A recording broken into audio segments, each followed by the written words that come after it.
में यहाँ पर उपस्थित हमारे भाई दीपक नागर जी, चाचा बुद्धा जी, बंटी मलिक जी, महेश मलिक जी, सरपंच साहब नवनीत जी, ईश्वर मास्टर जी, चंद्रपाल जी, प्रकाश जी और आए हुए सभी आदरणीय बुजुर्गों, माताओं, बहनों, नौजवान साथियों और प्यारे बच्चों।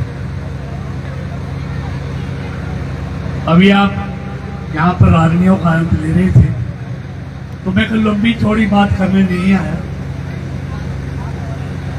सबसे पहले तो आप और आपके लिए ये रामनवमी का उत्सव आप सबके लिए मंगलमय हो। अयोध्या में भगवान राम का मंदिर बनने के बाद या रामलला की प्राण प्रतिष्ठा होने के बाद ये पहली रामनवमी है और इस दिन का हमने 550 साल तक इंतजार किया। लेकिन मैं ये बताने आया हूं, जो भारतीय जनता पार्टी का वैचारिक संकल्प जो जनसंघ से लेके अब तक चला आ रहा था, पहला वैचारिक संकल्प था कि जब भी हम सत्ता में आएंगे तो धारा 370 समाप्त करें। तो धारा 370 को समाप्त किया। दूसरा वैचारिक संकल्प था कि हम सत्ता में आएंगे तो सीएए का कानून, नागरिक संहिता अधिनियम, जिसमें बांग्लादेश और पाकिस्तान से आने वाले हिंदुओं को जो प्रताड़ित करके निकाले गए, उनको भारत की नागरिकता देंगे। वो वैचारिक संकल्प भी पूरा हुआ। तीसरा था, अगर हमको मौका मिलेगा, नारे लगाते थे कि रामलला हम आएंगे, मंदिर वहीं बनाएंगे। कितने लोगों ने शहादत दी उसके लिए, लेकिन वो वैचारिक संकल्प भी पूरा हुआ, मंदिर भी बना और रामलला की प्राण प्रतिष्ठा भी। एक चौथा वैचारिक संकल्प अभी बचा है, जिसके लिए जो परसों संकल्प पत्र भारतीय जनता पार्टी ने जारी किया है कि समान नागरिक संहिता, एक देश एक कानून, वो इस तीसरी पारी में मोदी जी पूरा करने जा रहे हैं कि एक देश में 2 तरह के कानून नहीं होंगे। तो मतलब जो भी वैचारिक संकल्प हमारी पार्टी ने किया उसको पूरा किया। अब मैं कोई सारे विकास की बात बताने नहीं आया। अगर मैं देश के विकास की बात करूंगा तो जो 70 सालों में हुआ, जितने एयरपोर्ट थे, जितने मेडिकल कॉलेज थे, यूनिवर्सिटी थी, हाईवे थे, ग्रामीण सड़कें थी, यूनिवर्सिटी थी, एमबीबीएस एमडी की सीटें थी, रेलवे का इलेक्ट्रिफिकेशन था, वो सब दुगना हुआ है। इन 10 सालों में देश की आर्थिक ताकत 11वें नंबर से 5वें नंबर की। कांग्रेस के राज में 10 साल जो हमसे पहले थे, देश 11वें नंबर पर ही था और 11वें नंबर पर ही छोड़ के गए, क्योंकि उन्होंने देश की चिंता नहीं की। उन्होंने घोटाले किए, भ्रष्टाचार किए, जेल गए और जमानत पर आए। और चाय बेचने वाले ने इस देश की किस्मत ही बदल दी। और उसकी गारंटी है कि तीसरे टर्म में मैं भारत को दुनिया की तीसरी आर्थिक शक्ति बनाऊंगा। जब 5वीं आर्थिक शक्ति बनने के बाद देश इतना आगे बढ़ा, तो जब देश दुनिया की तीसरी आर्थिक शक्ति बनेगा तो भारत कहां से कहां पहुंचेगा, ये आप कल्पना कर सकते हैं। और देखिए,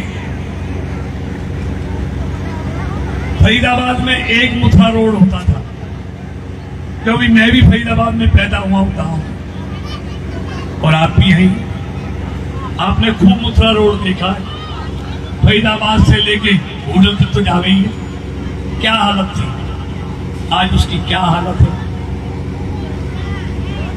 पलवल, दूसरा हाईवे हमने दिल्ली, बड़ौदा, बॉम्बे। तीसरा हाईवे इस दिल्ली, बड़ौदा, 65 से लेके जेवर के लिए। अभी चौथा और पास करा दिया है फरीदाबाद, नोएडा, गाजियाबाद के लिए। हसनपुर में जमुना का पुल बन रहा है, मनाली में जमुना पे पुल लगभग तैयार होने जा रहा है और रेलवे स्टेशन सारे एयरपोर्ट जैसे बना रहे। आप जाके देखो फरीदाबाद में 200 पानी। और अब हमने अभी 20 दिन पहले उद्घाटन किया है, काम शुरू कराया है। फरीदाबाद से लेके होडल बॉर्डर तक जितने रेलवे फाटक हैं, एक भी फाटक नहीं होगा। सब पे हमने 350 करोड़ के रेलवे ओवरब्रिज पास करा दिए हैं। अगले 1 साल में आपको इस लोकसभा क्षेत्र में एक भी फाटक नहीं मिलेगा। इसके अलावा 2014 तक हरियाणा में 66 में बना 6500 गांवों में से सिर्फ 650 गांवों में 24 घंटे बिजली आती थी। आज 5700 गांवों में 10 सालों में 24 घंटे बिजली देते हैं। हर घर में माताओं बहनों के लिए शौचालय मोदी जी ने बनवाए कि अंधेरे का इंतजार नहीं करना पड़े या उजाले से पहले जाना पड़े। तो गांव में तो यही था, जंगल जावे तो हमारी माताएं बहनें अंधेरे का इंतजार करती थी या उजाले से पहले जाती थी।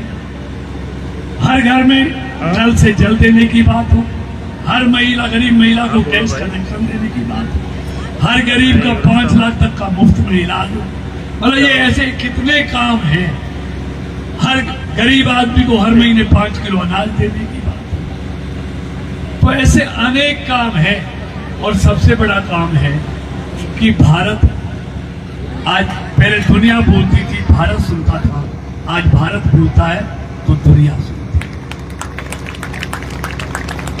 इन्होंने कहा, जब पहले कहा कि मोदी चाय बेचने वाला है, चाय बेचने वाले को कौन प्रधानमंत्री बनाएगा, लेकिन देश के लोगों ने बनाया। दूसरी बार कहा चौकीदार चोर है, हर भारतवासी चौकीदार बन गया और पहले से ज्यादा सीटों से जिताया। और अभी बिहार के पूर्व मुख्यमंत्री ने कहा इसके तो परिवार नहीं है। हाँ, मोदी का परिवार इतना छोटा परिवार नहीं है, तुम्हारे परिवार जैसा छोटा परिवार नहीं है जिसके लिए तुम पशुओं का चारा कर गए, 20 करोड़ के तुम 20 लाख करोड़ के घोटाले कर गए, इसलिए सारे जमानत पर है। एक भी पक्ष में ऐसा नेता नहीं है जो जमानत पे ना हो। मोदी तो कहते हैं मेरा तो बहुत बड़ा परिवार है, इस देश के 140 करोड़ लोग मेरे परिवार के सदस्य हैं। इसलिए तो आज हर भारतवासी कहता है मैं हूं मोदी का परिवार। कोई भी भारतीय अगर संकट में फंसा हो, चाहे वो कोरोना में दुनिया के देशों में फंसा, चाहे वो खाड़ी के युद्ध में फंसा, चाहे वो यूक्रेन और रशिया के युद्ध में 26,000 छात्र फंसे, चाहे वो अभी सूडान के युद्ध में फंसे, एक एक भारतवासी को सुबह से हिंदुस्तान लेके आए। 2014 से पहले बातें बहुत हो जाएंगी। रोज देश में दंगे होते थे, कर्फ्यू होता था, बम ब्लास्ट होते थे और एक विज्ञापन बार बार आता था कि टीवी पे बार बार, अखबार में एक बार कि लावारिस वस्तु से सावधान, कहीं नजर आए तो छूना नहीं, पुलिस को सूचना देना। ईमानदारी से बताओ, जब से दिल्ली में मोदी और यूपी में योगी आया है, कहीं बम ब्लास्ट है, कहीं दंगा है, कहीं कर्फ्यू है या कहीं लावारिस वस्तु का विज्ञापन आता है? क्यों नहीं है? क्योंकि ये करने वाले जानते हैं कि दिल्ली में मोदी या यूपी में योगी बैठा इलाज कर देगा गड़बड़ की। अब जाते हैं यूपी में 12 बजे जाते, जाइए, कोई पूछने वाला नहीं। और मुझे तो याद है, रिश्तेदारी है वहां, आपकी भी हमारी भी है, दिन छिपने से पहले ही पहुंचना पड़ता था, अंधेरे में कोई चलना पसंद नहीं करता था। तो एक नहीं, कितनी बातें हैं, क्योंकि मोदी के लिए देश पहले। अब हमारे मित्र कांग्रेस के कहते हैं, मैं खत्म कर रहा हूं, वो कहते हैं हम आएंगे तो 6,000 पेंशन देंगे। आज 11 करोड़ किसानों के खाते में हर साल में 3 किस्तों में 6,000 रुपए आते हैं, कहीं जाना तो नहीं पड़ता। अभी एक प्रधानमंत्री कहता था 1 रुपया भेजता हूं 15 पैसे पहुंचता है, लेकिन मोदी ने सबके खाते खोल के दिल्ली से बटन दबाता है, सीधा खाते में आ जाता है।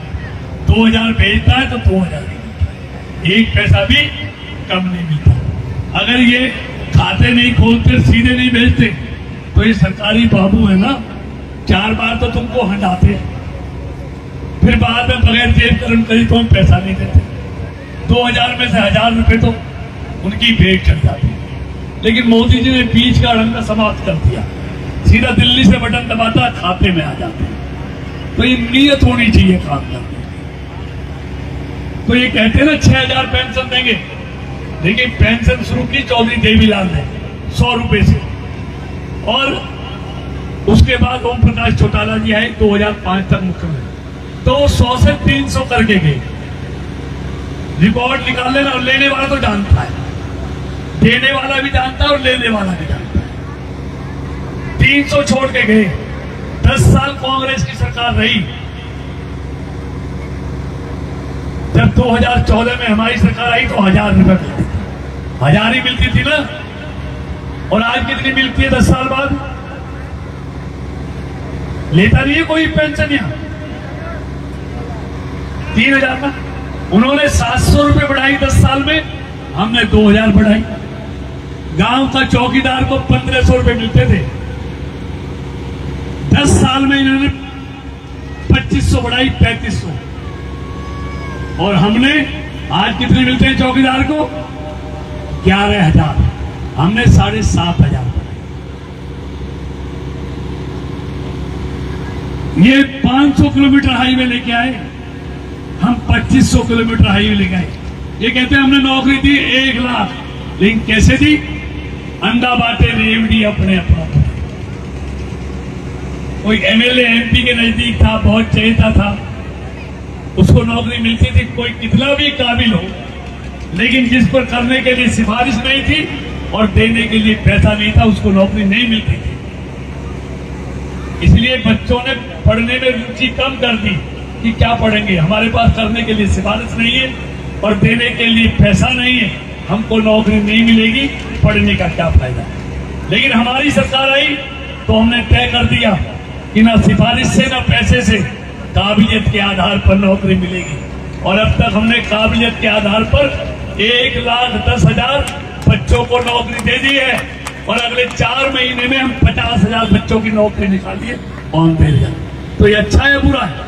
और उसका असर क्या हुआ है?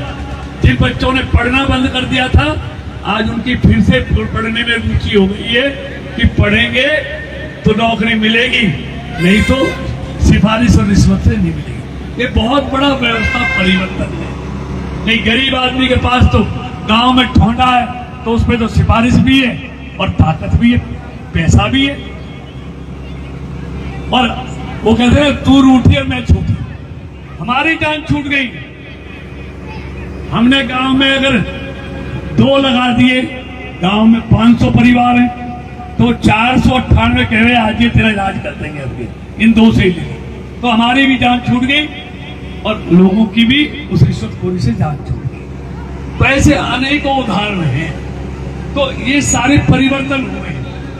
अंत में इतना कहना चाहता हूं, देखिए ऐसा कोई आदमी है जो बगैर दूल्हे के बारात में